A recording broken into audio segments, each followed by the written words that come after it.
Ahora el tema que están viendo mujeres, obviamente que lo mismo volvemos a decir. Les voy a mostrar algunas artistas significativas, que no significa ni que estemos abarcando todo, y además en un periodo concreto. Las mujeres que les voy a estar mostrando son las mujeres que van a estar vinculadas con los lenguajes modernos, de renovación, vanguardistas, si le queremos llamar, que van a estar actuando entre la década del 20, más o menos la década del 40, 50, alguna hora se las muestro posterior a ese periodo, pero bueno, más o menos son esas mujeres, ¿sí?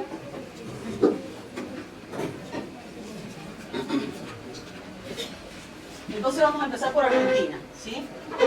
Esta no es una obra de una mujer, pero sí es una mujer representada interesante, porque es Mariquita Sánchez Mendevil de Thompson. Es una mujer del siglo XIX argentina. Obviamente que acá en Argentina sí era difícil que las mujeres fueran reconocidas en Europa, en Argentina menos. Pero ¿por qué no se las muestro? Porque esta mujer fue una mujer muy importante en la vida cultural porteña. En su casa se hacían tertulias. De hecho, ese artista que la retrata es John Moritz Brugenda, que era un artista romántico formado en Alemania, ¿sí? Y que llega al país de estos artistas viajeros que empiezan a vivir en el siglo XIX,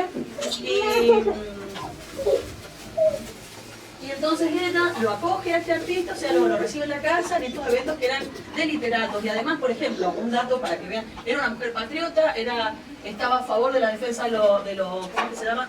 De los derechos independentistas, además, y en su casa se cantó por primera vez el himno nacional argentino. O sea, para que ustedes vean que era una mujer importante de la época. No solamente por estas cosas, sino que en esta época los matrimonios claramente eran arreglados en una determinada grupo social o clase social.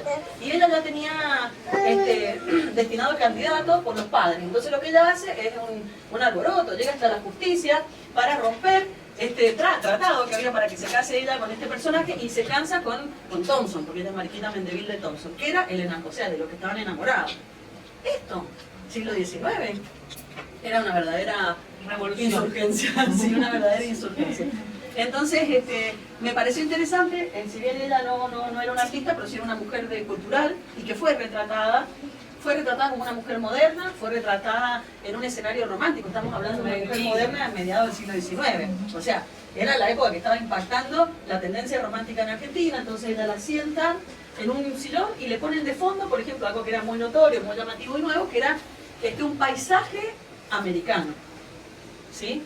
Se recupera la dimensión del paisaje americano, que esto es toda una novedad. Entonces esto es lo que hace este retrato que sea completamente moderno. Pero más allá que quien lo hace es un varón, es un artista romántico, a mí me parecía interesante recuperarla a esta mujer porque fue muy importante. Por ejemplo, este artista, Feldman, llevó adelante una serie de, creo que no vimos pinturas del siglo XIX, las cautivas, ¿la vimos? No, una serie de pinturas que la temática era el rapto de mujeres blancas por los indios de los alrededores de Buenos Aires, y que era una temática absolutamente cierta, una realidad con la que tenían que vivir, digamos, las pequeñas ciudades, que además eran grandes aldeas o pequeñas aldeas en ese momento, en el siglo XIX, claro. Entonces asediadas, todas estas pequeñas ciudades asediadas por un campo que no terminaba de crecer, si se quiere, de abarcarse, y con un habitante no civilizado, con comillas, en términos de la civilización europea, que tenía su propia regla, y entonces asediaba las ciudades, se robaban las pertenencias de la iglesia. Muchas veces se ha visto que van revoleando sahumadores, qué sé yo, y se robaban a las mujeres blancas. Y que ese era todo un problemón para las mujeres blancas, porque una vez que te robaban un varón, ¿qué hacías después? ¿Te devolvían? Si te devolvían, ¿qué ibas a ser? La mujer puricasta de la sociedad, digamos, de la época. Las mujeres raptadas por valores, era todo un problemón después, porque no eran ni de aquí ni de allá. Tenían un problema de identidad pues muy grande. Jorge Luis Borges, tiene su cuento La cautiva, que justamente trata ese asunto. Exactamente. Y hay un texto, que esto es lo que yo les quería decir, Esteban Echeverría publica, que era un escritor romántico argentino, ¿sí? Publica dos libros muy importantes que probablemente algunos deben conocer. El matadero es una, que nos han hecho leer, y La cautiva es la otra, que es un poema. Ahí, en La cautiva, es donde él cuenta, digamos, en formato poemas, estos avatares del rapto de mujeres. Cuando viene Brugenda, este artista europeo, a la Argentina, en estas tertulias de Mariquita, él conoce, o sea, en estas tertulias que hacía Mariquita, él se pone en contacto con la literatura argentina y conoce la obra de Esteban Echeverría, que le va a dar, digamos, origen a su iconografía sobre el rapto de mujeres blancas, que tiene un montón de obras de esa, ya en algún momento se lo voy a mostrar. Entonces, esto es lo que les quiero decir del peso, digamos, cultural que tenía esa mujer en este momento. Imagínense para que se cante por primera vez el himno en su casa. Quiere decir que estaba... ¿Hay cuadros en que sale al piano? ¿Puede ser en algún momento? ¿No? Por lo menos yo no lo conozco, me parece que no. Este cuadro es un cuadrito así, más o menos para que se den una idea, tiene este tamaño, y está en el Museo Histórico Nacional en Buenos Aires. Yo cuando fui la otra vez digo, qué decepción, me pasó como la recorda. Me imaginaba, por lo menos entiendo que un retrato no va a ser tan grande, pero en un cuadrito así. Y mal iluminado, y encima no limpio, no estaba limpio el cuadro, o sea que no podías ver ni la dimensión romántica. Pero digo, miren, Colechín, nosotros nos fijamos en el Museo Mendoza y esto que una decepción me debe. Bueno, entonces quería empezar con esta mujer del siglo XIX, porque en América Latina la verdad es que el reconocimiento de mujer y artista imposible. Imagínense si tenían que pedirle, se casaban con matrimonio arreglado. Tuvo que ir a la justicia esta mujer para que salga a su favor y casarse con el que ella quería, entonces claramente imposible pensar, como habíamos visto en Europa, que una mujer pudiera ser reconocida como artista en el siglo XIX. Pero en el siglo XX las cosas cambian. ¿Sí? Esta mujer que estamos viendo acá se llama Nora Borges y es la hermana de Jorge Borges.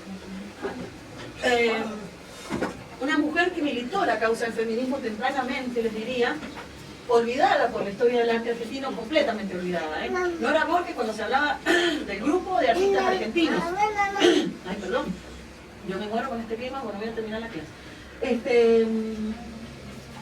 Cuando se escribe la historia del arte argentino, de este grupo de artistas que viajan a Europa, se ponen en contacto con las vanguardias, después vuelven, entre los que estaban Beto, y Jules Solar, Ramón Gómez Cornet, ¿quién era el otro? Alfredo Butero, que son los 4 primeros que llegan, con Nora Borges, en la década del 20 y después en la década del 30 llega otro malón que va a estar Raquel Cornet, que la vamos a ver hoy, va a estar Antonio Berni, Emilio Spilimbergo, Horacio Butler, Juan Patriciana, bueno, y un grupazo de artistas que habían viajado a formarse con becas, mayormente con becas del Estado. Entonces, cuando se escribe la historia del arte argentino y se habla de todo este grupo de artistas y cómo se constituye la modernidad del arte argentino, a Nora Borges la nombran, sí la nombran, pero vayan ahora recién. Podía encontrar un par de imágenes en internet. No, solamente la nombraban y vos no tenías ni idea que hacía Nora Borges, no te podías ni imaginar qué hacía. Y aquí la hermana de... Era la hermana de Borges, otra vez una mujer muy activa, que ella se fue a Europa, obviamente cuando te vas a Europa viajas por distintos países, pero ella se quedó, se ubicó, se instaló en Barcelona.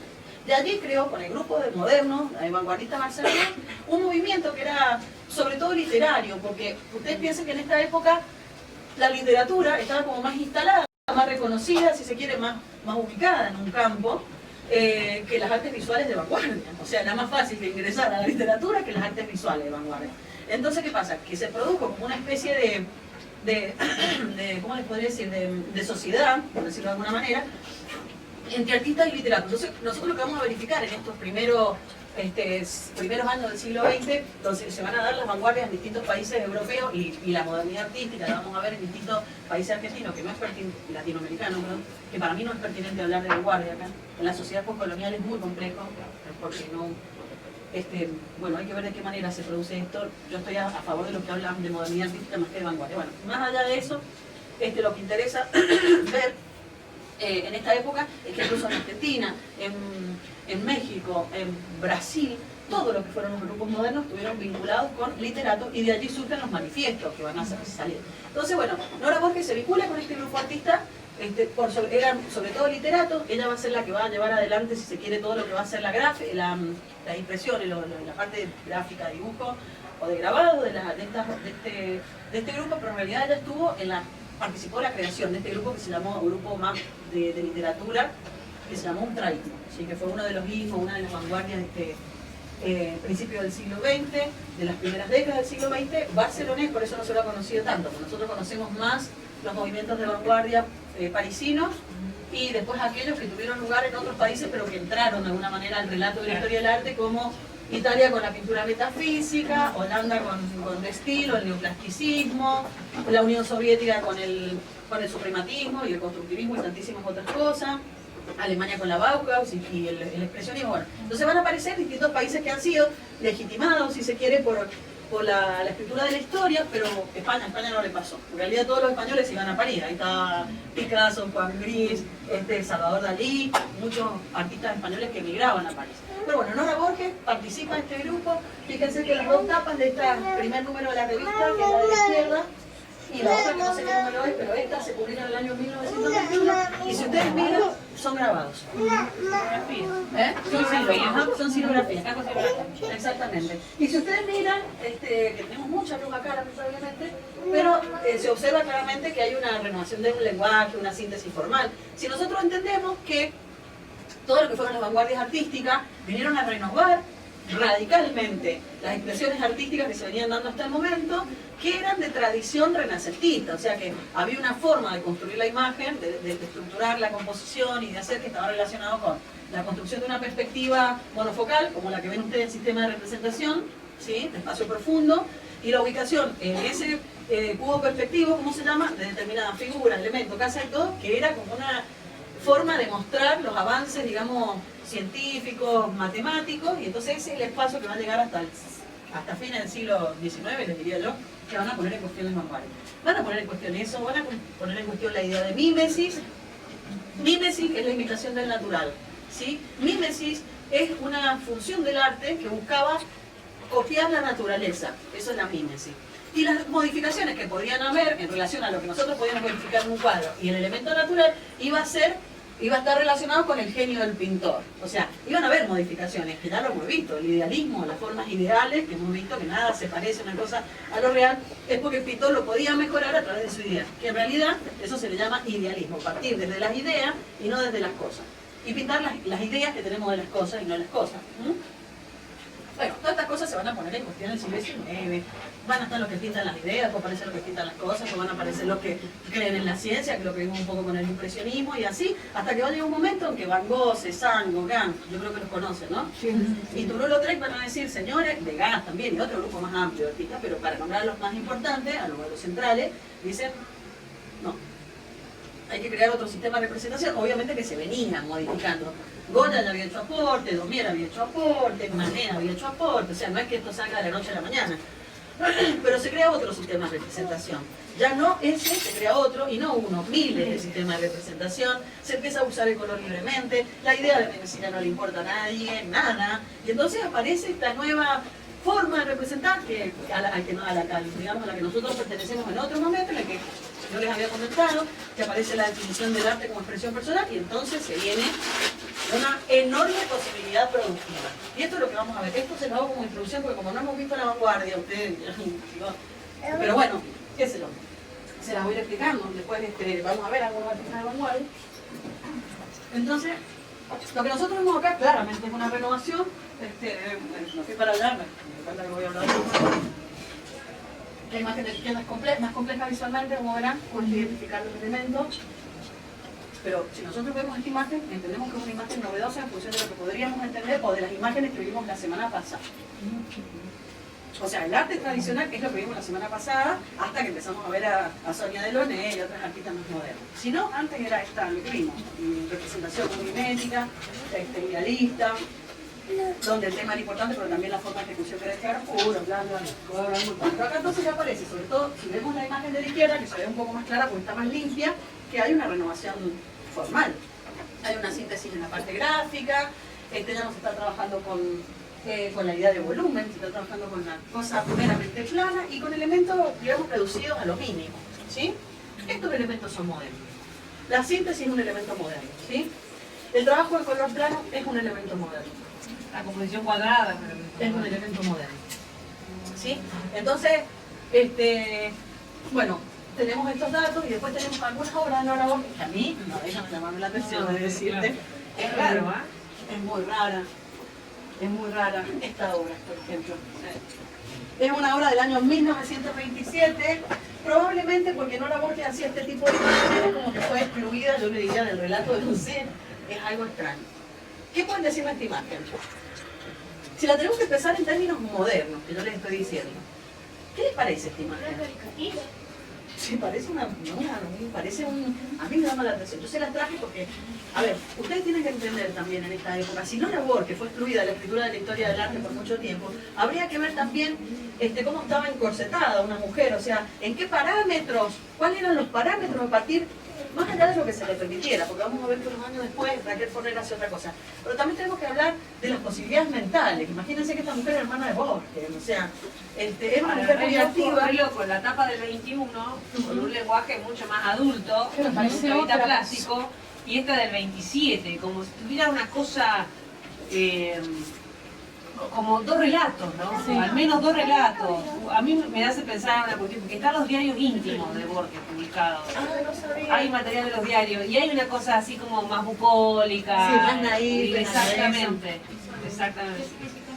Y como más Bucólico, infantil, más como naif. ingenua, eso. Ya de siempre siendo un cuadro naif, eso no pareciera un... Parece, a mí me hacía acordar las tarjetas de bautismo, esas cosas. Pero bueno, más allá de la tarjeta de bautismo, que es el tema extraño, porque es como una pareja, como una paloma, una flor, no hace falta nada de romanticismo, digamos, amoroso, una cosa que, claro. Pero bueno, esto es lo que nosotros tenemos que entender. Así y todo, como se los cuento, estas imágenes no se conseguían. O sea, es complejo el tema. No están cuestionando nada, no es por eso, es para negarla a ella directamente. Y las mujeres era difícil que pudieran ser aceptadas en este periodo. Ya digamos en este periodo de la vanguardia, y va a ser, por lo menos vamos a ver a dos mujeres actuando en Argentina, en la década de 40 la van a ver más. En América Latina, en líneas generales, nosotros verificamos una cosa en Brasil muy tempranamente, pero en otros países no tan tempranamente. Frida Kahlo está trabajando ya en la década del 30. Yo pienso que por ahí, viste, como pasó con la Edad Media, que quedó en el medio, y el Renacimiento odiaba la Edad Media. Porque le parecía que la calidad de las imágenes poco tenía que ver con la madurez de la civilización, ¿no? ¿Quién sabe si estas obras no han estado juntas porque no representan el imaginario moderno masculino? Sí, sí. Es lo que se... A ver, esta obra es lo que se espera que haga es lo que se esperaba que quitara una mujer. Eso es lo más grave de todo. Por eso yo les digo, habría que ver también Nora Borges, porque esta obra la hace más llegadita a la Argentina, la que vimos más tempranamente la hace en Europa, donde ella le pasó que tiene que haber lidiado con una hostilidad tremenda, Entonces, pero más allá del tema, que es un tema controversial, yo no sabía si traerlo o no, digo, no, sí lo voy a llevar y que lo...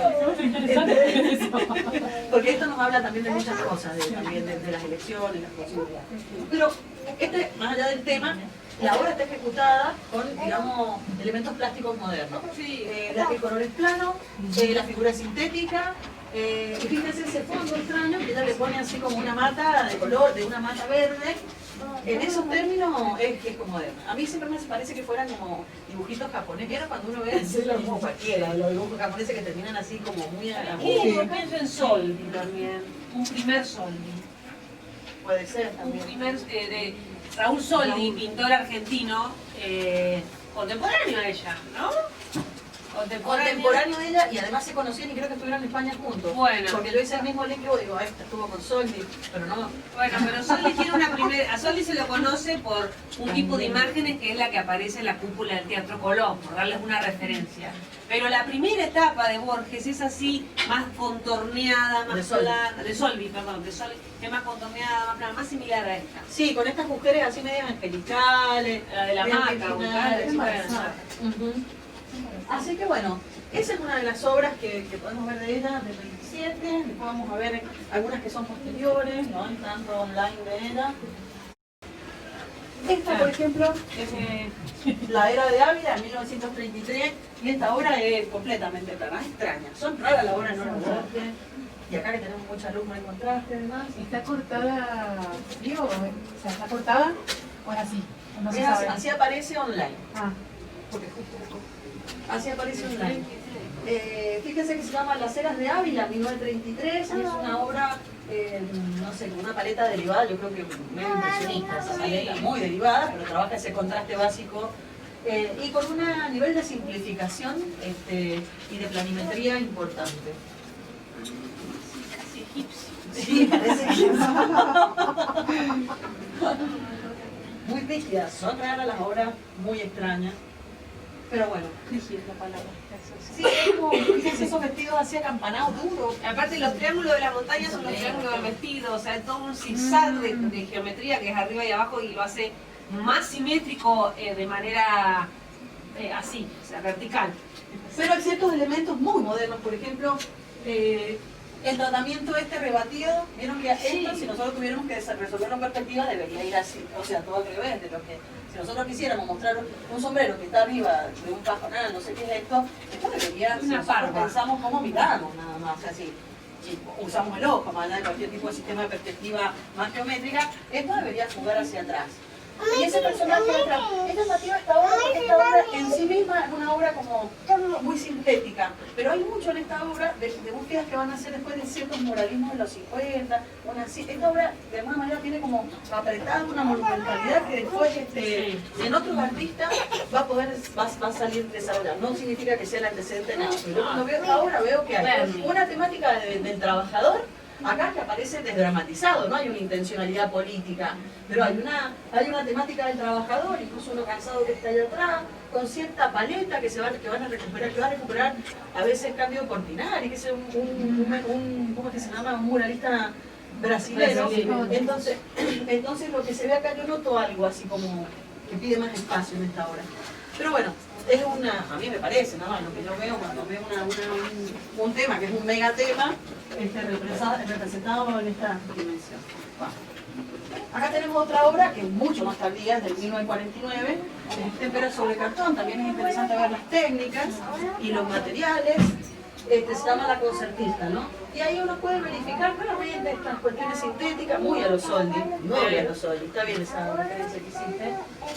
Y fíjense que ella siempre va a trabajar como contrastes muy poco marcados en cuanto a colores, ¿sí? Trabaja más la cuestión armónica que el contraste. Sí. Y también casi acá yo me atrevería a decirte algo metafísico. Escupí nomás. Dale que va. Escúchame. No, algo metafísico, pero ya más vinculado a lo que ella leía y a la cuestión de lo que estaba pasando en Italia, el ruso. ¿No? Pienso yo, de Quírico, veo acá. Sí. Sí. Ahí sí conectada con el lenguaje propio de las vanguardias y como si el realismo nuevo cuño que a veces plantea. Me parece que también ya está dialogando con lo que pasa con otros artistas acá en la Argentina incluso. Sí. Pero yo creo... La voz es misma, ¿cómo es la otra que va a hablar? La forma. Habría que investigar, bueno, alguna que haga el trabajo, cuando tenga que hacer el trabajo, que a ver qué fue la vida, cómo se podría interpretar mejor. Yo, sí. Es interesante. Sí.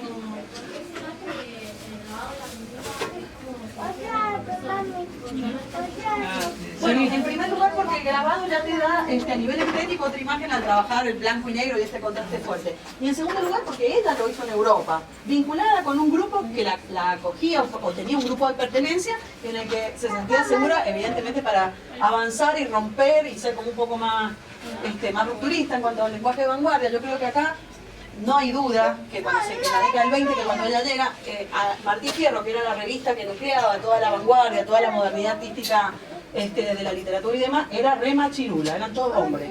Entonces, si uno se pone a pensar, ojo que Nora Borges no era una minorada, una mina que defendía los derechos de las mujeres, pero bueno, hay que ver socialmente dónde te ponen y dónde lográs ponerte vos también. Tal vez tenía ironía entonces el cuadrito ese de la pareja. Si era... Sí. Tal vez. Por eso. De la norma, claro.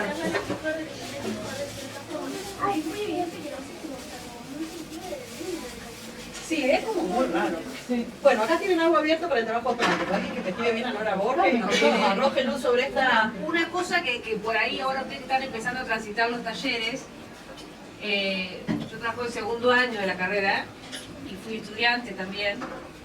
Hay algo que sucede y sigue sucediendo, que es que la pintura está considerada como un arte mayor o de excelencia en relación a otras artes, como por ejemplo el grabado y la cerámica. Sigue siendo en la academia, ¿sí? En el imaginario de la academia. Entonces cuando ustedes transitan los diferentes talleres, en la pintura les agarra esta cosa de tengo que hacer la obra y tengo el modelo y entonces son una cosa de deber. cuando van al taller de grabado, están el cagazo y el quilombo que se les arma con todos los cuidados técnicos y cosas y que se olvidan del problema del tema. Entonces empiezan a aparecer unas imágenes mucho más libres, mucho más desde ustedes, mucho más auténticas, independientemente de la presencia del modelo o no. Nosotros en segundo año en dibujo, que trabajamos el problema de la propia imagen, además de trabajar con el modelo, nos damos cuenta lo productivo que es el taller de grabado, independientemente de los mocos técnicos que se manden, porque elaboran una imagen que es mucho más personal. Seguramente Nora Borges, como tantos otros artistas, ustedes lo van a poder comprobar si buscan, el mismo Spilimbergo. Ustedes ven el grabado de Spilimbergo, que era varón, y a nivel formal van a ver que es mucho más innovadora la imagen como grabador de Spilimbergo que como pintor. Por darles un caso. Sí. Y hay otros casos, casi siempre son varones los que podría nombrar, por eso no nombro más, pero recorran gente que está reconocida como pintor, pintora, y fíjense qué pasa con la obra gráfica o con el dibujo y la maduración a nivel poético de la imagen. Van a ver cómo es mucho más fluida en los llamados géneros menores. Esto lo tiro porque es un problema de práctica. Ustedes lo van a empezar a transitar. Sí. A mí me llama bastante la atención de esta mujer, Nora Borges, lo que les comento, que por ahí ella vuelve, se vincula con la revista Martín Fierro, pero poco se sabe de ella. Y cuando uno, por eso le digo, no sé si es que participó mucho de la escena o participó poco o no ha sido recuperada todavía, porque esto es algo muy nuevo, no es que yo no haya estudiado. Nora Borges, es más, yo por ahí leía, porque siempre me interesó su figura, porque nadie hablaba de ella. Me acuerdo que en Uncaya, en unas jornadas, qué sé yo, venía, hablaban de Nora Borges y leía, y no me costaba como construirla en mi cabeza. Uno mira las exposiciones de la época, que se reproducen en el libro y demás, y es como que no la toman como... Sí se la considera que estuvo nucleada, relacionada con la revista Martín Fierro, pero... digamos, más se la vincula a este movimiento ultraísta, pero no se la ve como vamos a ver a Raquel Forner muy activa, muy vinculada con el grupo de artistas masculinos de la época, porque lo que había y lo que podía hacer, produciendo cosas con un lugar de reconocimiento, que de hecho lo tuvo siempre Raquel Forner. Entonces, ahí esa figura ahí habría que ver qué pasó, porque incluso, como les digo, no es que es una mujer acocadita ni nada de eso, ¿eh?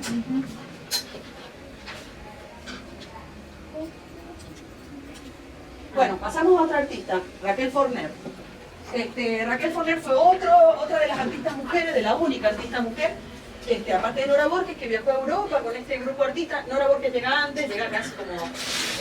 Nora Borges va a estar llegando en los primeros 20, 24, 25, 26, y este grupo van a estar llegando hacia fines del 20, o sea que sería que mientras uno vuelve, los otros se van a formar. Son como dos grupos distintos. Entonces Raquel Forner, a diferencia de Nora Borges, que Nora Borges se fue a Barcelona, bueno, hizo su recorrido independiente, este grupo al que pertenece Raquel Forner es un grupo artista que va a estar subsidiado por el Estado Nacional para ir a estudiar, y como pasa cuando hasta el día de hoy pedís una beca para irte a estudiar afuera, tenés que señalar a dónde vas a ir a estudiar, a qué institución vas a ir a estudiar, quién te va a enseñar, y además tenés que acordar con el Estado que mientras estás enseñando acá tenés que mandar obras, tenés que hacer exposiciones acá, etcétera, etcétera.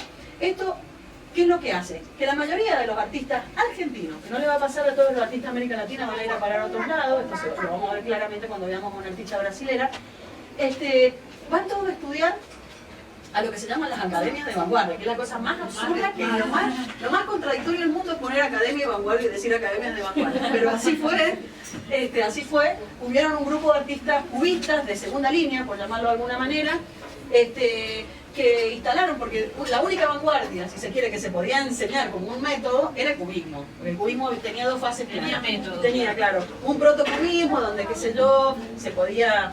En realidad tenía una fase analítica, una fase sintética, experimentación, era muy claro enseñarlo, era claro enseñar el cubismo una vez que se hace, cuando el cubismo surge y se despliega, una de las tendencias más difíciles de la época. Pero después viene Juan Gris, que era un artista español, que se incorpora a este grupo, digamos, parisino, de vanguardia, que era el cubismo, y entonces él dice, pero está claro, acá se puede vivir un método y esto se puede enseñar. Entonces crea un método de enseñanza.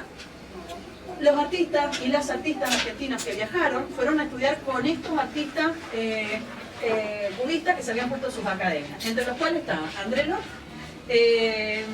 uno que no sé ni quién es, porque a Gleisi lo conocí, pero a un tal Frietz, que no sé ni qué obra hace, no me suena, y otro que empieza con B. Después los más conocidos son Gris y Lot. Sí, no Juan Gris, aparece. claro, Juan Gris, pero Juan Gris no estuvo relacionado con la academia. André Lop sí tenía academia, muchos de los artistas argentinos estuvieron en la academia de André Lop, que era como el artista más importante. Los otros eran más de segunda línea, estaba Iglesias y el otro no me acuerdo no. ¿En qué lugar está? En París, en París. Entonces, ¿por qué les digo esto? Porque todo, y bueno, pasa que ahora no vamos a ver, estamos viendo mujeres, pero si nosotros ponemos a Raquel Forner, ponemos a Lino Spilimberg, ponemos a Antonio Berni y los miramos los tres, están los tres cortados por la misma tijera, salvo que pueden variar cosas, pero uno puede identificar que este grupo de artistas ha sido formado en la misma escuela, ¿sí? A eso es lo que me refiero. Bueno, entonces Raquel Forner, como les digo, viene con este grupo de artistas que habían viajado a París.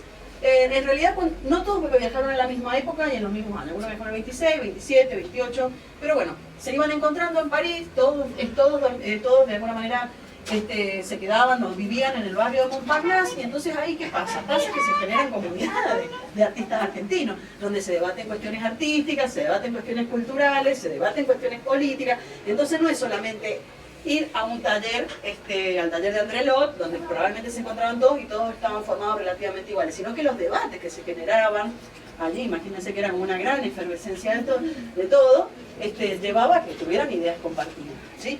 Cuando este grupo de artistas vuelve, que van a estar volviendo hacia fines del 29, bueno, llegan en un momento bastante crítico en Argentina, porque toda esta movida de la vanguardia, en Europa va a empezar a pasar que va a ser el ascenso de los fascismos, de Mussolini, de Franco, de Hitler, ¿sí? Y acá en Argentina, en la década del 30, se produce el primer golpe de Estado a la democracia, una democracia incipiente, si se quiere, una verdadera democracia que se había empezado a practicar con la ley Sanz Peña, que creo que se aprobó en el 12, no me acuerdo el año, 1912 creo que es la ley Sanz Peña.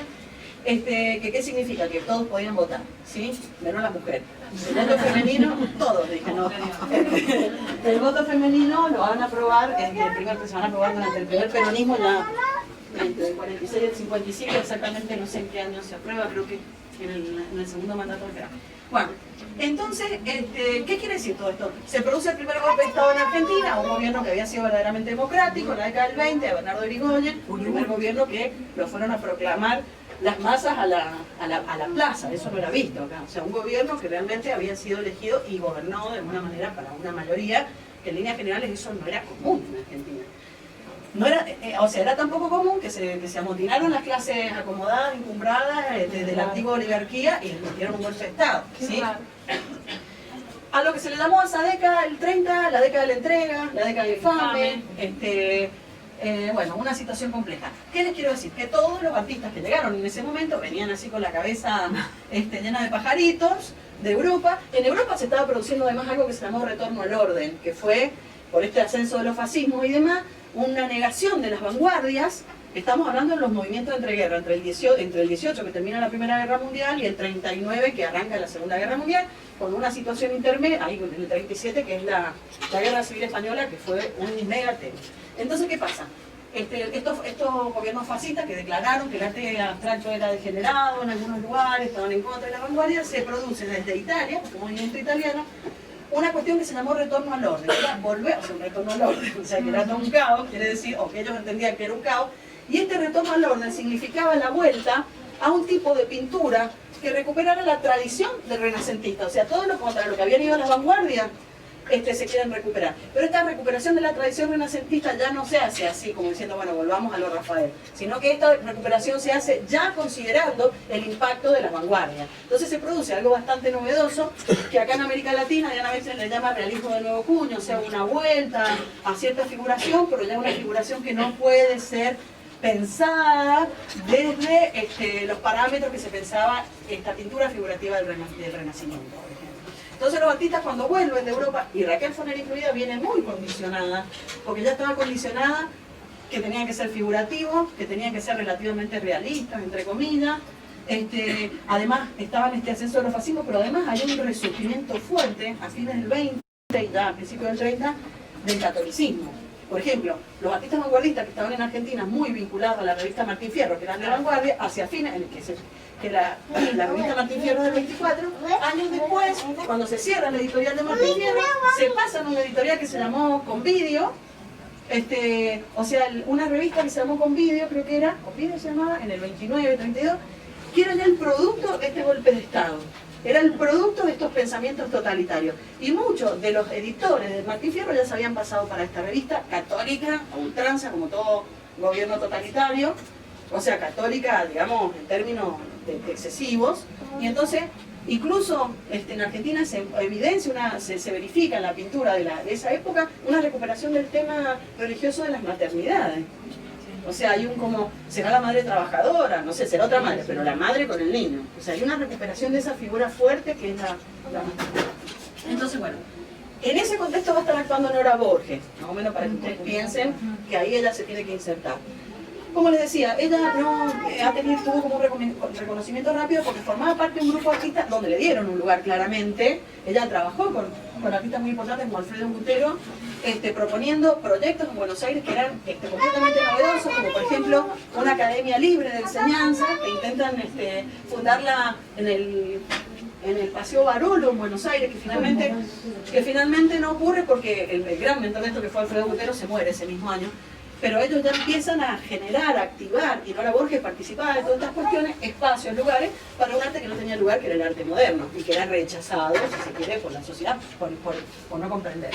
Entonces acá se va a insertar Nora Borges, va a ser una artista muy activa, reconocida en su momento, algo bastante llamativo, si lo pensamos para Argentina. En el año 1931 ella hace esta obra que se llama Presagio, que es una obra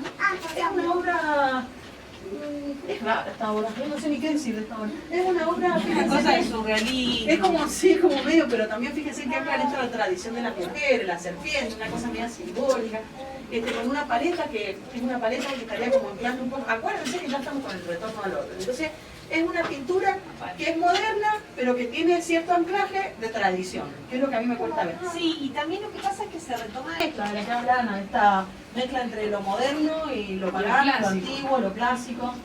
Si nosotros miramos esta obra, que es un poquito posterior, del 35, bueno, acá sí se ve con mucha mayor claridad, que Nora Borges se está despegando. Esto es lo que Diana Wexler le llama realismo de nuevo punto, ¿sí? ¿Qué significa?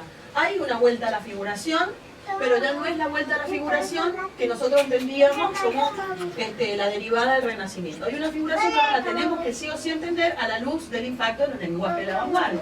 Entonces, si nosotros miramos esta mujer sentada en primer plano, se llama Juventud, la obra es una obra como muy auspiciosa, si se quiere, al lado de recién que se llama Presagio. Esto se lo digo porque Raquel Forner va a dar cuenta mucho de los desastres de las guerras, tanto de la guerra civil española como la Segunda Guerra Mundial. Entonces su obra tiene una carga de drama que casi yo le diría derivada de esta que se llamó Presagio, ¿sí? Y mucho peor. Porque mucho peor, digo, porque ya va a ser una obra surrealista, más imaginativa y demás. Pero acá ella está representando un momento de juventud, una mujer que obviamente esta mujer está construida a sabiendas de que Nora Borges tuvo contacto con el lenguaje de vanguardia, porque esta es una derivación de lo que dentro de las vanguardias se llama pintura metafísica, ¿sí? Una pintura italiana, antecedente del surrealismo. Entonces empezamos a ver hacia el fondo que hay una recuperación de la perspectiva profunda, está renacentista, pero en otro contexto y con otra intención, ¿sí? También de Picasso, También el periodo de Picasso. clásico de Picasso. Picasso, incluso después del fulgor cubista, retoma cierta figuración así de grandes masas. Bueno, que acá se ve claro, ¿no? Una mujer que podríamos pensarla como Miguel Angelesca, en esta cosa hombruna, a pesar del pecho que tiene, incluso la paleta, ¿no? Ustedes miran las sibilas de la Sistina, ¿no? Y hay una revisión de esa monumentalidad fuerte, y otra alegoría, porque vamos a decir la juventud con las espigas de trigo. Claro. Alegoría, un mensaje alegórico, ¿no? Alegórico es cuando se juntan varias cosas para decir una tercera, ¿no? Claro. Una tercera cosa por ausencia, ¿sí? O sea que la sumatoria hace que diga. ¿Qué es lo que está sucediendo ahí? Entonces, estas son como obras que van a entroncar, si se quiere, con otras búsquedas. Estos son los tipos de obras que yo le digo que si miramos la de Berni, la de Spilimbergo, podemos encontrar Incluso Castañino después. Castañino también, porque tienen esta escena en la que igual ella humaniza bastante esta figura. En este contexto de pintura metafísica, las figuras humanas siempre están construidas como si fueran estatuas, como vemos acá. Y están dialogando en un universo que es muy difícil de ¿cómo les podría decir? De diferenciar entre lo real y lo surreal, llamándolo de alguna manera. Entonces, pero ella, esta primera figura le ha dado una entidad más humana, que a diferencia de los otros artistas que no lo hicieron. Bueno, ahora sí entramos a su periodo de obras que está denunciando, de alguna manera, las problemáticas de la guerra, ¿sí? Con un lenguaje claramente surrealista ya, pero con también efectos del expresionismo en la paleta, qué sé yo. Fíjense que esta obra se llama, es de la serie España, se llama Los Frutos. Obviamente que esta obra está hecha después del 37, porque está haciendo alusión o en el 37 o después del 37, no encontré el año, no significa que no esté, no lo encontré, tendré que buscar más.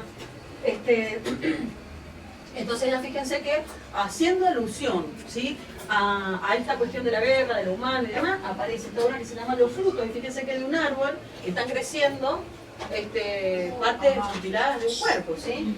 Y fíjense cómo abajo hay sangre, cómo está incluso abajo donde se sitúa este árbol seco, en este contexto completamente dramático, sin lugar a duda, como nublado, como medio... Y otra vez el simbolismo universal, ¿no? El árbol de la vida, el famoso árbol de la vida, que es anterior a la cultura latina, que debería ser la herencia básica nuestra, en realidad lo retoma de Oriente, y bueno, ustedes saben que es un símbolo universal, el árbol de la vida, ¿no? Y acá, bueno, está claramente marcando esta composición. Fíjense que está, claro, sumamente centralizada, teniendo como un impacto fortísimo. Y fíjense que lo que ella es muy llamativo, algo que a mí me llama mucho la atención de ella, que lo que ella cuelga en el árbol, así como si fueran restos humanos, es una imagen de una pintura de ella. Ajá. O sea, porque a mí también yo encuentro que en todo o sea, esto que aparece como más escultórico, que ella le dio entidad como escultórica, porque está hablando de volumen, ha sido parte, ya lo vamos a ver, no sé si en una de las obras aparece, ha sido parte de una de las figuras de su cuadro. Que yo a mí me parece que cuando ella está hablando de esta destrucción del hombre, no, está hablando un poco de la condición humana, pero me parece que la peor cuestión que ella está señalando es la destrucción cultural que se lleva adelante a partir de las guerras. Ya vamos a ver en otra obra, esto es una hipótesis, ¿no? No sé si es así, pero otra obra que vamos a ver también, ella pone a los pies así de la destrucción otra obra de ella, digamos, el globo terráqueo, este mapamundi, este globo terráqueo, que en algún momento ella se hizo un autorretrato con esa obra y la tira al piso, la destruye. Entonces, a mí me parece, como está hablando de esta destrucción de la humanidad, le está dando también un lugar importante a la destrucción de la cultura, del arte y de todas estas cuestiones que implican una guerra, porque es así. Ustedes saben que con la guerra del Golfo Pérsico se destruyó una cultura originaria, que es la persa. Entonces, hay también una reseña, un señalamiento de esta cuestión para mí en las obras de Raquel Forné. Entonces, también la posibilidad, como hace Frida Kahlo, creo que se toma más la libertad, o lo veo como más claro en este caso, de generar un sistema simbólico, ¿sabes? Como un metadiscurso, remitir a su propio sistema simbólico. Ella genera su sistema, su lenguaje. Su lenguaje, y Frida Kahlo también lo hace, ¿sí? Por decir, ¿no? Todas lo hacen, todas las mujeres que vamos a ver lo hacen. Muy claro cómo le están diciendo al espectador, ¿te acordás que te hablaba de esto? Mira, acá te lo traigo, para que lo juntes con esto nuevo que te estoy trayendo, pero significa esto que te dije antes. Entonces, claro, hay como una red de sentidos que uno puede construir, me imagino que eso es a lo que te referís, entre una obra y otra obra y otra obra, ella las interrelaciona. Exacto. Hay una red de sentidos que uno puede construir a partir de mirar varias obras de ella, porque una cita a la otra, en una se pueden encontrar elementos de la otra, y entonces ahí es como que a ella le posibilita dar como un mensaje mucho más sólido y más abarcativo, ¿sí? Entonces, bueno, muy interesante, las obras se van a morir, son todas buenas. Hemos seleccionado dos obras buenas, bueno, obviamente que la Raquel Forné la vamos a dejar así, como el emoji ese que hace así, pero bueno, hay que investigar. Bueno, otra obra de Raquel Forné. De la serie Drama también, de España, esta obra se llama Éxodo. ¿Ustedes saben lo que es un éxodo? Sí. A ver, contale a tus compañeros. Cuando un pueblo se ve, por ejemplo, cuando un pueblo se ve obligado a ordenar a su niño. Exactamente. Claro, el éxodo Cupel, que lo Gajito Belgrano. Bueno, un éxodo es cuando alguien tiene que abandonar su lugar, obligado por las circunstancias. Entonces acá lo que estamos viendo, y fíjense que hay algo muy llamativo en todas estas obras que vamos a ver de Raquel Forné, porque al menos dos de las que vimos, y todas, la mayoría de las que vamos a ver, las protagonistas son mujeres. O sea, fíjense las tres gracias, miren esta, las protagonistas son mujeres, ¿sí? Y entonces acá el éxodo, fíjense que se ve, son mujeres con niños, ¿sí? Ya les traigo dos detalles lo atrás porque esta obra no tiene desperdicio. Entonces fíjense, miren qué aparece acá con esto de las cintas que les digo. Una de las manos que está en los árboles. Y todo el tiempo vamos a ver este tipo de referencia. Esto claramente es una obra surrealista, de la tendencia surrealista, pero una paleta muy rara, que esta paleta no está muy atribuida al surrealismo, una paleta más expresionista, más, qué sé yo, una mezcla. Esa es una de las características que se van a dar, de alguna manera, estos lenguajes modernos acá en América Latina, en Argentina, en el resto de América Latina, que van a tener esto, que hay una que se le llama eclecticismo. Algo que en líneas generales, en líneas generales no tenía lugar en Europa. Si uno era surrealista, no podía ser surrealista y cubista en una imagen. O era surrealista, o era cubista, o era expresionista, pero no mezclaba en una misma imagen cubismo, surrealismo. Bueno, eso es lo que acá sí pasa. Esas son una de las libertades creativas, que es una de las particularidades, una de las características del arte de América Latina, moderno. ¿Sí? De los que ya la vez les señalaron que son eclécticas, o sea que mezclan, es producto de la cultura de mezcla, son constructivas, en líneas generales tienden o sea, lo de constructivo tiene un doble sentido. Son constructivas en el sentido de que son geométricas y demás, y que son constructivas también porque no tienen la intención de destruir o el pasado o de relacionarse tan problemáticamente con el pasado como pasa con las vanguardias europeas. Y la otra es que son moderadas. ¿Qué significa? Que van a ir de a poco, van a ir conquistando los espacios de a poco y no se van a imponer y armar una guerra, digamos, cultural como pasaba en Europa. Entonces quiere decir que claramente la vanguardia, la modernidad artística, como yo prefiero hablar en este contexto, tiene otras características muy distintas de la europea, que las hacen propias, que las hacen identitarias y que se estudian de manera diferenciada. ¿Sí? Entonces, acá les traigo unos detallitos de esta obra porque no logran concentrar, que son impresionantes. Entonces, fíjense ahí que aparecen estas mujeres que no se veían cuando yo les digo el éxodo femenino, lo que ella está representando, un éxodo de mujeres, y esas paracaídas que aparecen ahí, que son muy propias de la guerra, que donde tiran bombas, tiran alimentos, o ya saben que están tirando, o hay personas que bajan. Bueno, se ve muy claro, pero fíjense que a mí me llama la atención porque cuando uno lo amplía ve el nivel de detalle que tiene resuelto algo que en el cuadro no lo veíamos con esa claridad, ¿sí? O sea que tiene todo un nivel de cuidado en el trabajo, de detalle, que casi que cuando uno hace una ampliación o genera un detalle, lo que está atrás tiene el mismo tratamiento que lo que está en primer plano. Quiere decir que todo... ¿Eh? Es grande. ¿Este no tengo las Es grande. ¿Te lo has visto, Mónica? Sí, sí. ¿Dónde está este cuadro? ¿Y dónde lo vi yo? Lo vi en una retrospectiva nacional. Ah, yo les diría que, si mal no recuerdo, un poco menos que la cuarta. Ah, grande. Sí. O me lo estoy confundiendo con otro, pero sí, es grande, Es grande. Hay una cosa que en el cuadro del altar del éxodo de las mujeres hay una referencia a Monet y a Goya, o sea, esta cuestión del paredón y la gente suplicando adelante es muy propia de la pintura española. Monet había mirado mucho la pintura española y bueno, Goya español. Y la otra cosa que me parece es que ella está trabajando con la imagen fotográfica, o sea, no es que ella mira fotografía para construir la imagen, sino que en su universo ya está metida la imagen. A ver, cuando Goya expresaba una guerra, la expresaba porque abría la puerta de la casa y lo pegaban a tiro. Claro. En cambio, esta gente ya está trabajando con una imagen mediada por la imagen de la fotografía, por el recorte de la fotografía y el recorte de lo que ya van a estar gestando como los medios de prensa, ¿no? Los medios masivos de prensa. Y en lo que ella imagina también. Por porque supuesto. ustedes piensen que estamos en el... O sea, lo que Ana dice es correcto, hay una mediación, porque Claro. Raquel Foner está hablando de la Guerra Civil Española, año 1937, donde surge Guernica, Picasso, mega obra, si nos ponemos a pensar. ¿Qué quiere decir? Que Nora Borges estaba en Argentina y lo que ella podía, de alguna manera, consumir era lo que llegaba a la Argentina, en periodo de guerra, acá estamos de entreguerras, ¿sí?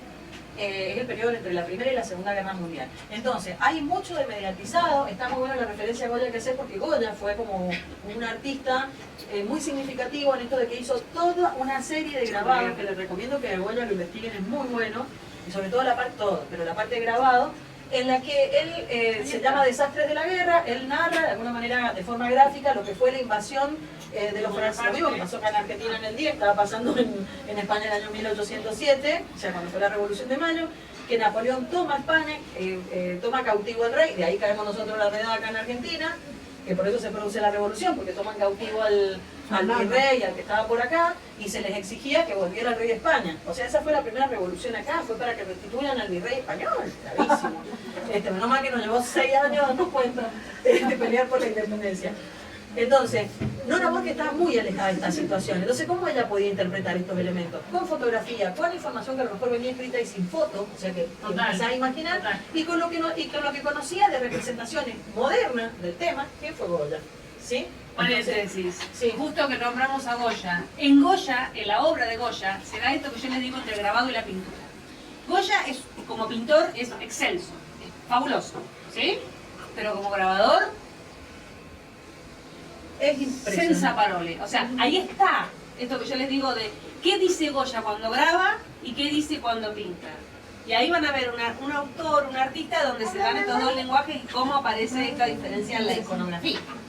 Y hay una cuestión interesante, hay una cuestión interesante también, ya que estamos hablando de Goya y pensando en qué referentes artísticos ella trabajó para hacer esta serie, que seguramente es Goya, y es muy conocido por eso, fíjense en los desastres de la guerra, tiene la serie, el desastre de la guerra no es la más interesante, Capricho es la más interesante y Disparate, pero bueno, el desastre de la guerra, él tiene algunas imágenes que son prácticamente cinematográficas, o sea, es como si fuera una acción detenida, pero que uno la mire y parece que la acción sucede, y esto es lo que está pasando acá, porque fíjense que esto es una acción, casi diría yo, claro, en simultáneo, compartimentada, como hizo Goya en el fusilamiento del 5 de mayo, 4, el 3 de mayo. el 3 de mayo, le estoy dando referencia, pero para que las busquen después, en el que él se ve un fusilamiento de un hombre, pero él está en la imagen cuenta como 3 tiempos, está narrando cuando lo están fusilando, cuando ya lo fusilaron. Como un tiempo cubicado. Claro, exactamente, es como un tiempo fragmentado, como si uno tuviera que contar algo en el cine. Y acá pasa un poco lo mismo, ¿sí? Entonces, así uno puede identificar las referencias, ¿sí? Acá pasa igual, porque yo les estoy mostrando dos cuestiones donde hay una acción que permanentemente está haciendo con la primera, que también es como una acción ahí, fragmentado y como que están pasando 3 cosas distintas. A mí los ¿Sí? colores me recuerdan al justamente primero Ajá, exactamente. Es muy parecida. Sí, sí, sí. Es muy parecida a la paleta. Y esta paleta también, si nosotros la quisiéramos situar en la dimensión, digamos, de la búsqueda de la vanguardia, que hay un poco de cubismo, un poco de expresionismo, nos tenemos que ir derechito al Greco. ¿Cuál es El Greco. El Greco. Bueno, el Greco también seguramente fue visitado. Sí, por eso lo traje, porque sí. La cosa de los alojamientos. Y la misma paleta, esa paleta media sucia. Sí, grisácea. Y acá tenemos una Raquel Forner del año 1942, que ahí está lo que les estoy diciendo. Este es un cuadro de ella, aparece la mano, no sabemos nada, aparece el Papamundi con el que ella cuando se hizo su autorretrato se mostró. ¿Vieron cuando yo le digo que, qué lástima que no traje los pelos de la boca? Ella se muestra, así se pone, su autorretrato es de una mujer muy joven, casi le diría entre adolescente y saliendo de la adolescencia, donde hay libros, ella sale con pinceles en la mano, atrás está la obra esta que les digo que después rompe y la sube al árbol, y acá hay un mapamundi, no sé, un globo terráqueo, no sé qué es el globo terráqueo, pero fíjense que en una obra temprana ya aparece el globo terráqueo con un cuchillo clavado, como una especie de trapo y sangrando. Entonces ella lo trae acá, destruye su obra. Estas manos y estas cosas aparecen ahí, aparece un libro, por eso digo que hay también una dimensión, no solamente de la destrucción de la humanidad, sino de la dimensión cultural que ella le daba, porque siempre eran estas especies de naturaleza muerta, en primer plano, dramática, que están muy vinculadas con cosas que hacen a su mundo, porque ella se autorretrató. Aparecen, por eso le digo cómo se va ella citando todo el tiempo en sus propias obras. Y está claro cómo estos pintores miran la pintura clásica, o sea, esta forma de narrar tiene que ver con este renacimiento tardío y claramente. Incluso si ustedes se fijan, la vestimenta de los personajes podría ser tranquilamente, tiene sus citas locales, pero tiene mucho de la pintura clásica. Sí, la pintura clásica italiana sobre todo. Las mujeres con esos paños en la cabeza que están de alguna manera referenciando a la Virgen María. Claro. Esta niña que está acá, que casi parece el autorretrato de ella, porque ella se representa así de más o menos de niña. Su madre Claro. y ella. Después aparecen del otro lado estas mujeres suplicando, mirando al cielo, y sin lugar a dudas, ella ya había conocido a Frida Kahlo. Sí. Y toda la cultura mexicana. Porque todo lo que estamos viendo detrás forma parte de la iconografía mexicana. Obviamente que habían habido calaveras, qué sé yo, representantes de cierto expresionismo abstracto, pero esta forma de componer, estas representaciones con las banderines. Y quizás Portinari también. También Portinari. Pero sí, pero pasa que sí, puede ser. Porque Brasil, chicos. Cambio Portinari brasileño. A mí me remite esto del San la Muerte, la representación de la muerte, de lo que implican las calaveras, que ya tiene una tradición muy fuerte, que obviamente impacta en Con el mismo. Sí, lo que pasa es que en Europa también hay mucho de esto. Entonces, La forma de representación, fíjense que es como que ella va y viene porque está dando cuenta, es argentina, está dando cuenta de un drama europeo, que son las guerras. Este es el 42, así que está hablando de la Segunda Guerra Mundial y está sucediendo la Segunda Guerra Mundial cuando ella hace esto. También tiene sentido, después aparece colgada del árbol, ¿sí? O sea, igual que esta mano, o sea, ella va trabajando como una iconografía que todo el tiempo está desplegando y que está dando cuenta todo el tiempo de lo mismo. Igual estos panes que le pone esta mujer en la cabeza está dando cuenta también de una cuestión más virginal, no sé cómo llamarlo. Bueno, antes de irnos de Forner, estaba bien, era pareja de Alfredo Bigatti, que es un escultor.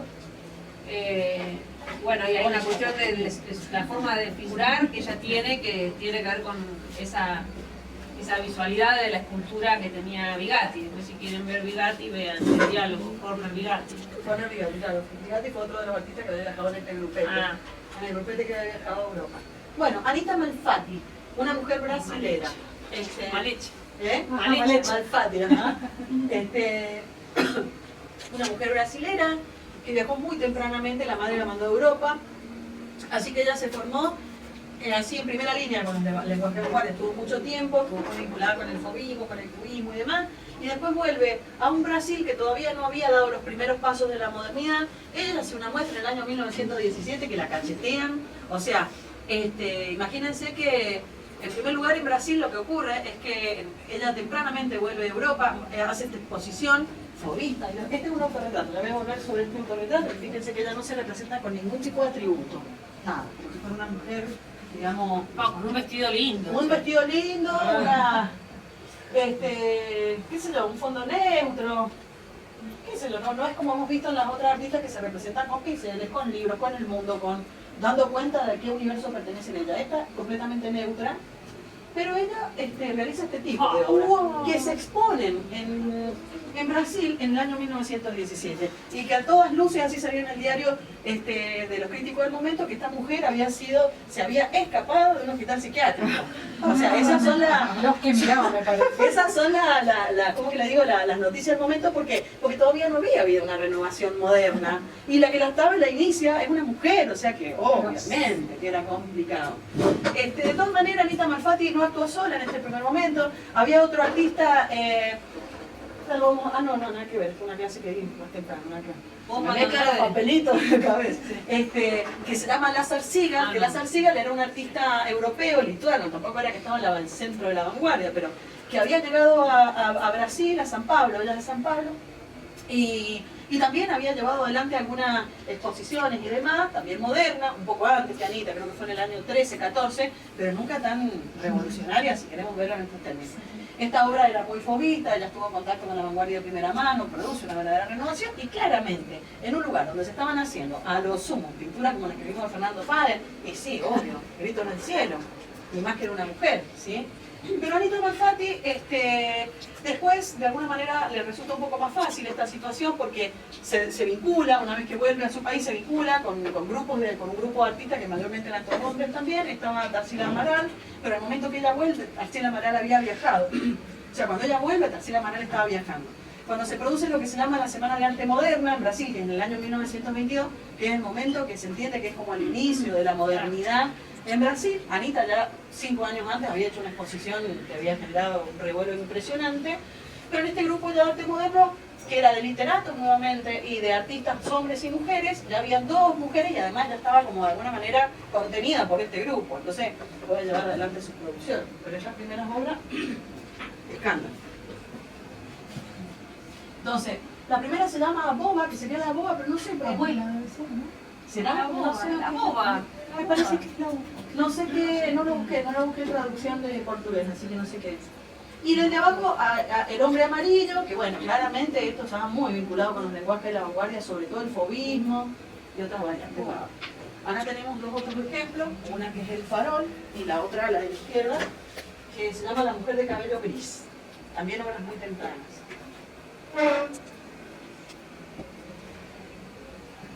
La renovación, o sea, una mujer, o sea, ya estuvimos viendo cómo se produce cierta renovación de los lenguajes modernos en Argentina, pensando en Nora Borges, pensando en Raquel Fornet, y cuando miramos estas imágenes, que son muy fobistas, vemos claramente que hay una diferencia notoria, ¿sí? que está relacionado sobre todo con la cuestión de la paleta. Y hay una cosa que ella va a tener, también por su muerte temprana, que es, al honor a Borges, así un desentendimiento de cualquier cosa. Pinta puede ser un farol, puede ser una mujer de cabello gris, puede ser un autorretrato, un hombre, cualquier cosa. Que eso es muy, muy, muy de la pintura Fauve, la pintura parisina, que se la conoce como Fauve. Le digo Fauve con B baja. Yo le nombro cosas de otro idioma y se las escribo. Fiera. Que significa fiera, exactamente.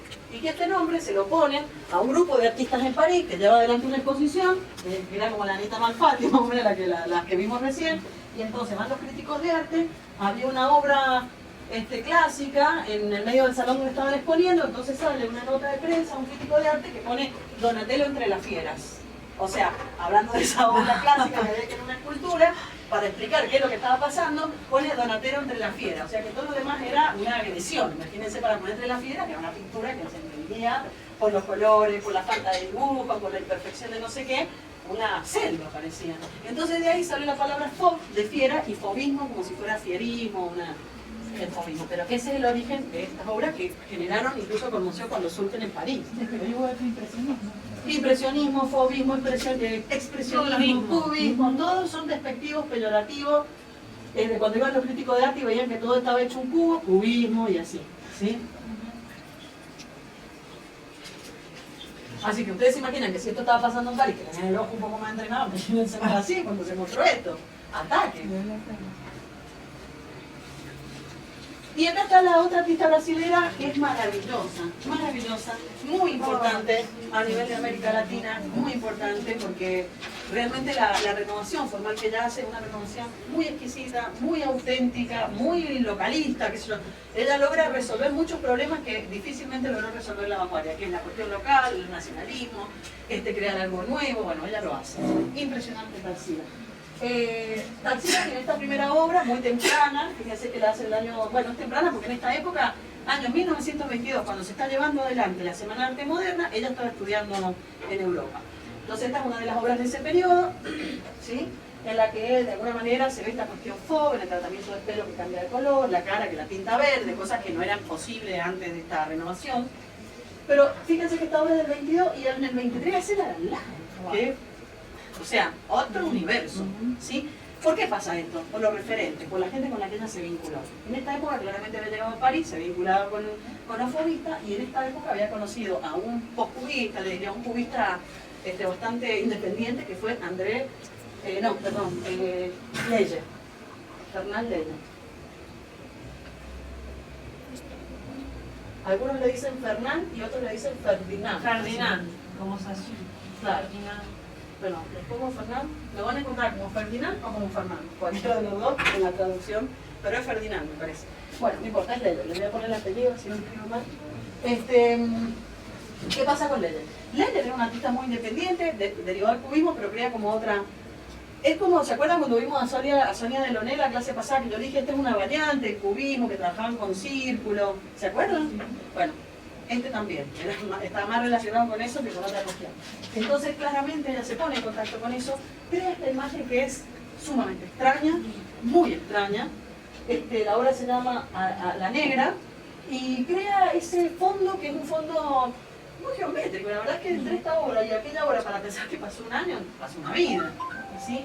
Pero esta imagen es muy importante porque ella después va a tomar como modelo esa construcción y va a llevar adelante obras muy interesantes recuperando en lo que es la tradición. Estas obras están dando cuenta de este impacto que tuvo Leyer en su obra.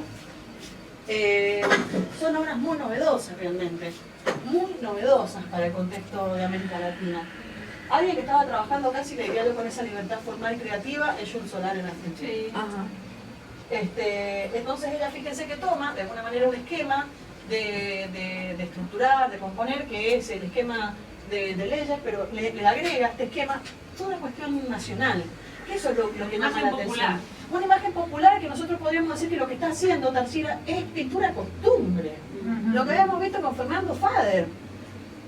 pero en lenguaje vanguardia. Por eso es muy nuevo, muy interesante el caso brasilero, ¿sí? Porque nosotros acá se dividió lo que era costumbre por un lado, lo que era de alguna manera vanguardia por otro con nuestros temas. No, acá logra sintetizarse, que también lo hace Cándido Portinari, con una maestría excepcional, lo que son los intereses propios, la relación a los distintos, digamos, grupos étnicos o grupos sociales. Fíjense que están representados los descendientes afro, vamos a ver todas estas cuestiones.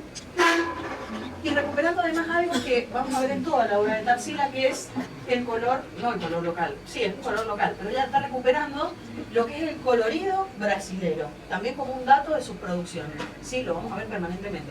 No solamente la cuestión del colorido, sino la exuberancia de un país que tiene una selva, bueno, ya sabemos que lo que está pasando, que tenía una selva desmedida, exagerada, donde las bananas crecen así, las hojas son gigantes, o sea, el país de la exuberancia, ¿sí? Ella está representando un país que es el país de la exuberancia. Entonces esta mujerona que ella representa, ¿sí? También es la representación de este Brasil pujante, fuerte, exuberante, ¿sí? Con los colores. Ahí tienen otra imagen del 24. Morro de favela se llama, o sea, más localista imposible. Morro de favela, morro de la favela. Ahí tengo una estudiante de intercambio en historia del circo, le pregunté que era morro, porque me parecía que era favela, pero las dos cosas juntas era raro, me dijo que era favela. Así que, bueno, entonces, ¿qué está representando? Morro de favela, un lugar que ya sabemos lo que son las favelas en Brasil, son lugares muy populares, son lugares en donde viven gente con recursos muy bajos. Bueno, ella está de alguna manera dando cuenta de esta realidad. Fíjense que no lo está haciendo desde una perspectiva crítica. Esto, Raquel Forner va a variar radicalmente y tristemente para mí su producción en la década del 30 cuando se vuelve comunista y hace lo que el Partido Comunista dice que hay que hacer, o sea, la forma compositiva. Pero acá es increíble lo que ella hace porque no están denunciando la pobreza o la forma de vida, lo que está recuperando es una forma de vida. Por eso yo le digo casi que es como si fueran pinturas de costumbres. O sea, ¿cómo vive la gente en Brasil? Es una cuestión ¿Cómo vitalista. se vive la gente en Brasil? Una Exactamente. cultura vitalista, que no es tanguera. Exactamente. ¿Cómo crecen las plantas en Brasil? Ustedes van a ver en toda la obra de Tarsila que las plantas van a ocupar un lugar importante. ¿Y por qué? Por esto que digo, que la planta más chica debe ser, no sé, con la humedad que hay, la selva, etcétera, etcétera. Entonces, aparecen estas imágenes exquisitas, riquísimas realmente. Y después ella cambia. Pero ella cambia, fíjense, en el año 28 recuperamos casi la imagen que vimos al principio, la que estaba la negra, la que se llamaba la negra, en la que vuelve a aparecer la exuberancia. Claramente estas obras vuelven a ser surrealistas, como habíamos visto en el caso de Raquel Forner, pero ya habitando un espacio rarísimo. Avaporo, hoy día me lo explicaron en la otra clase, no sabía yo, viene de ese lenguaje nativo de los nativos, digamos, antes de la colonia, en Brasil, exactamente, que significa antropofagia. ¿Sí? Ahora, esto no es una cuestión, esto es simbólico, porque ella hace esta obra que se llama Avaporo, antropofagia, y hay un concepto de antropofagia que se está usando, que también se usó acá en el manifiesto, en el Martín Fierro, pero el concepto de antropofagia lo están usando como una antropofagia cultural.